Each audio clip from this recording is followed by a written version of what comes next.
you love the idea of homeschooling more than actually putting that into practice? If you do, you are definitely not alone.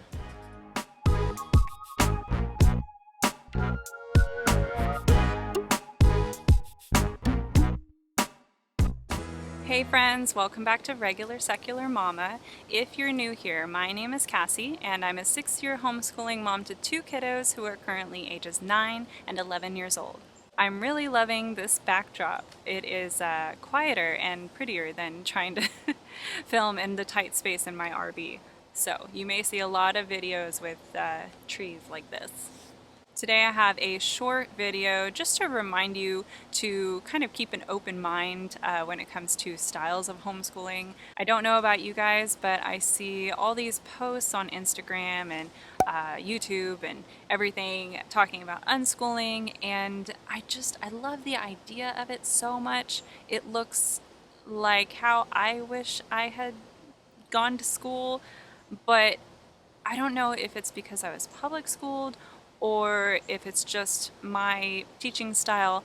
I can't wrap my head around actually putting that into practice on a daily basis. It just doesn't fit with my teaching style. I don't see my kids doing a whole lot with that.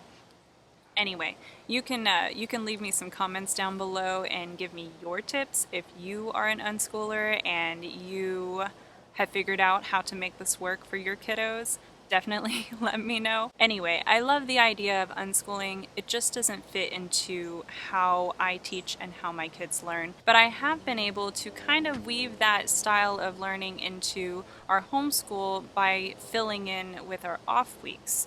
Let me explain. So we are kind of year-round homeschoolers living in South Texas and now living in Florida. The summers are very hot. They're now very muggy and humid, and we don't spend a whole lot of time outside in the summertime. So rather than go stir crazy for 3 whole months in the summer, we just take about a month off just to say we had a summer break and to have like a separation between the end of one school year and the beginning of the next school year in fall. We do usually take a much longer break over the winter. In the past, we have always done this from Thanksgiving all the way to New Year's.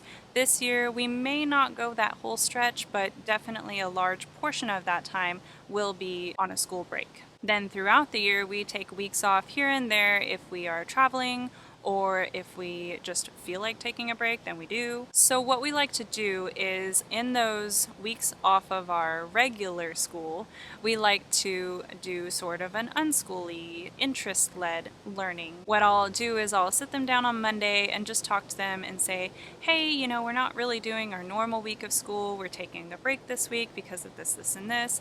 But I want to know what are some things that you are interested in right now. What are some things that you've heard about that sound really cool?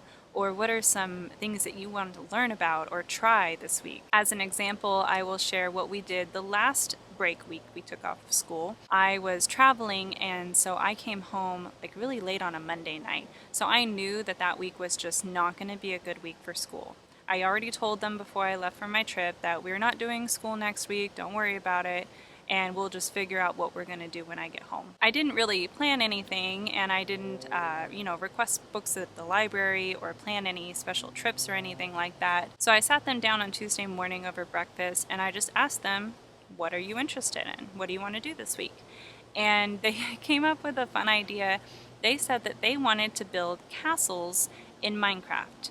So this is something that they'd been playing with in the past just in their free time.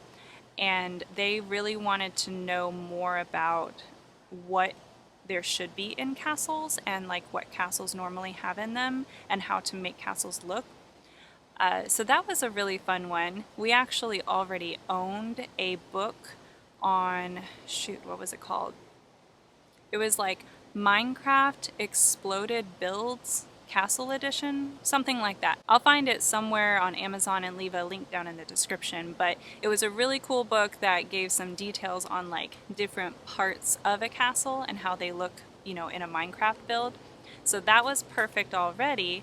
And then we also have subscribed to CuriosityStream for years now, and they have a whole directory, a whole library full of really cool documentaries on every subject you can think of. That's where we decided to start our research, I guess you could say, and we pulled up a really cool documentary that went into a lot of detail on like the history of castles and how they have evolved over the centuries to include different materials and different ways of building the structure, not just moats and things, but they went into a lot of detail.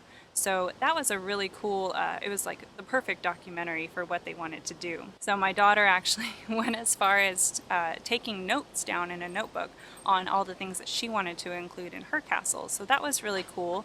I didn't prompt her to do that. She just decided that she wanted to take notes. And that's pretty much all we did that week. They just took turns playing on Minecraft and building their castles. They got really into it and they wanted to, show each other their castles. And we had some RV friends living across from us who they, showed off their castles to them. Anyway, that was just an example of one of those off weeks that we kind of took an interest-led approach to whatever they wanted to learn about that might not be something we could normally fit into our regular weeks of school. Now, could you take something like that and create a whole unit study incorporating all these different skills and make that your homeschool lesson plan? Sure, you could do that. It just doesn't really work well for me. It's a lot of time for me to sit and plan out lessons like that based on like a unit study approach, and I feel like my kids get bored with things quickly when we take that kind of approach.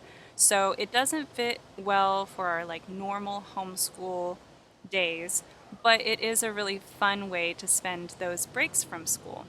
Thanks for watching. I hope you guys really enjoyed that and it gives you some ideas and inspires you a little bit to think outside the box when it comes to different homeschool styles. You definitely don't have to stick to one style all the time. I'll see you next time. Bye!